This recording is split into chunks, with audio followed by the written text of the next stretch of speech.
बीवी हो तो ऐसी।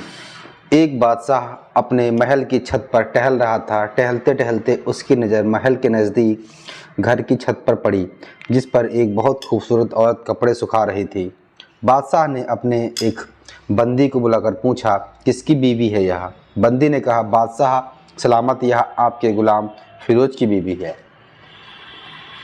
बादशाह नीचे उतरा। बादशाह पर उस औरत के हुस्न जमाल का सहर सा छा गया था।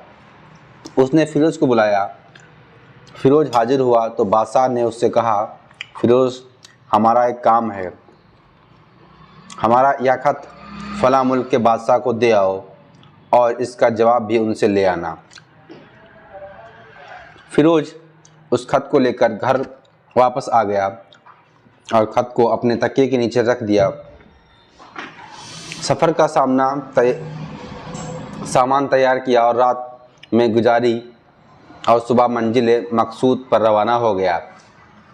इस बात से लाइल्म के बादशाह ने उसके साथ क्या चाल चली है। इधर जैसे ही फिरोज नज़र से ओझल हुआ, बादशाह चुपके से फिरोज के घर पहुंचा और आहिस्ता से फिरोज के घर का दरवाज़ा खटखटाया। फिरोज की बीवी ने कहा, कौन है?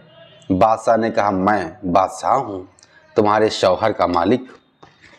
तो उसने दरवाज़ा खोला और बादशाह अंदर आकर बैठ गया। फिरोज की बीवी ने हैरान होकर कहा, आज बादशाह सलामत यहाँ हमारे गरीब खाने में?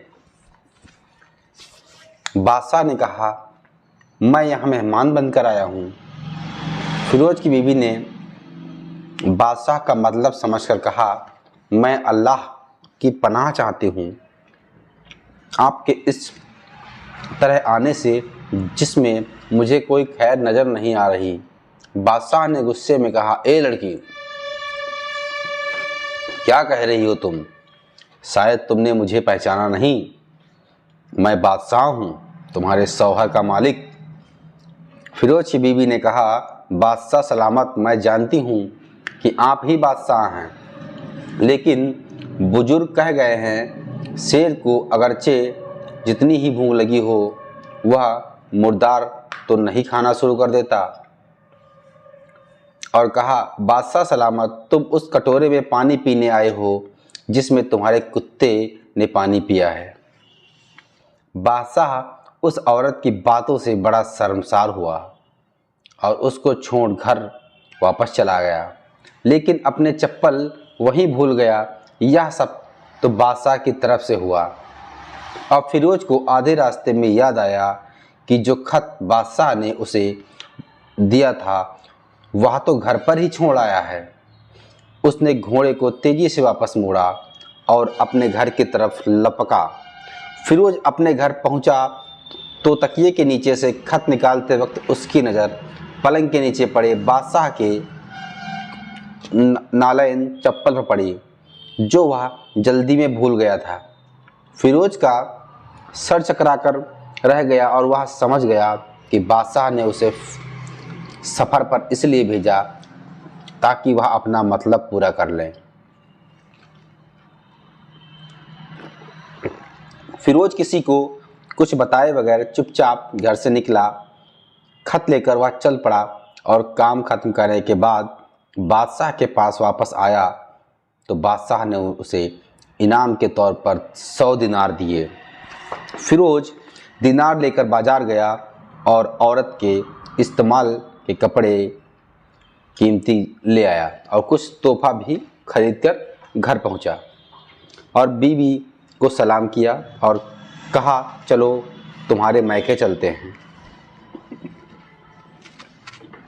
बीवी ने पूछा, क्या है?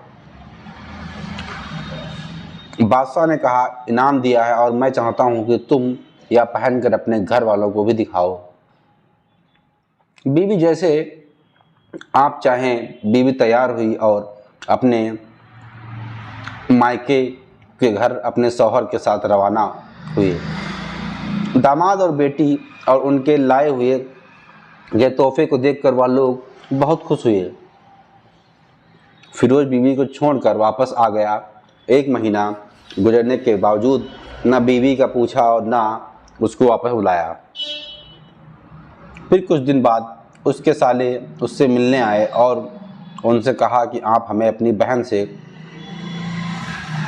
गुस्से और नाराज़गी की वजह बताएं या फिर हम आपको काजी के सामने पेश करेंगे। तो उसने कहा, अगर तुम चाहो तो कर लो, लेकिन मेरे जिम्मे उसका ऐसा कोई हक बाकी नहीं जो मैंने अदा ना किया हो।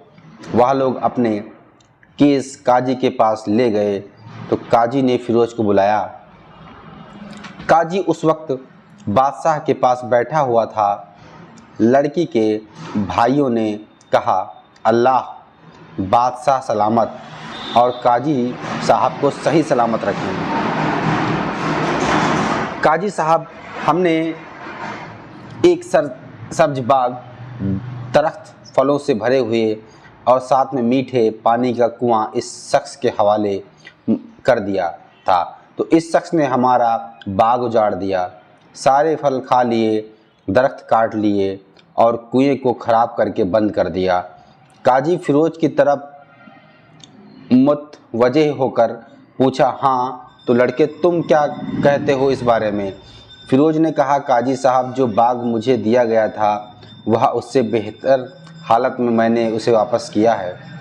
काजी ने पूछा, क्या इसने बाग तुम्हारे हवाले वैसे ही हालत में किया है जैसे पहले था? उन्होंने कहा, हाँ वैसे ही हालत में वापस किया है, लेकिन हम उनसे बाग वापस करने की वजह जानना चाहते हैं।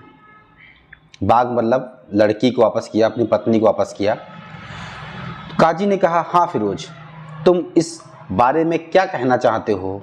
फिरोज ने कहा, काजी साहब, मैं बाग किसी बुग़्ज़ या नफ़रत की वजह से नहीं छोड़ा, बल्कि इसलिए छोड़ा कि एक दिन जब मैं बाग में आया तो उसमें मैंने शेर के पंजों के निशान देखे, तो मुझे खौफ हुआ कि शेर मुझे खा जाएगा।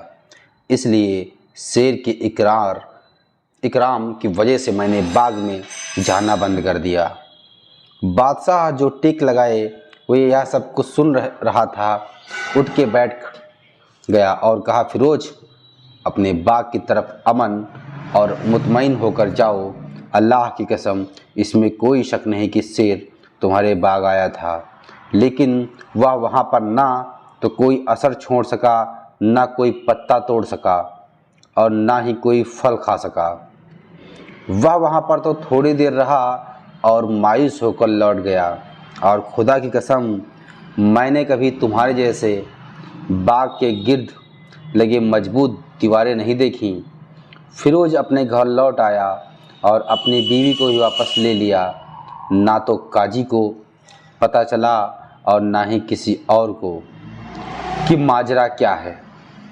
दोस्तों, क्या खूब बेहतर है अपने अहलो अयाल के राज को छुपाना कि लोगों को पता न चले, अपने घर के भेद किसी पर जाहिर ना होने दें। नमस्कार दोस्तों, अगर कहानी अच्छी लगी हो तो हमारे चैनल को सब्सक्राइब कीजिएगा, हमारे वीडियो को लाइक कीजिएगा। मिलते हैं एक ऐसे फैमिली से जुड़ी हुई कहानी के साथ।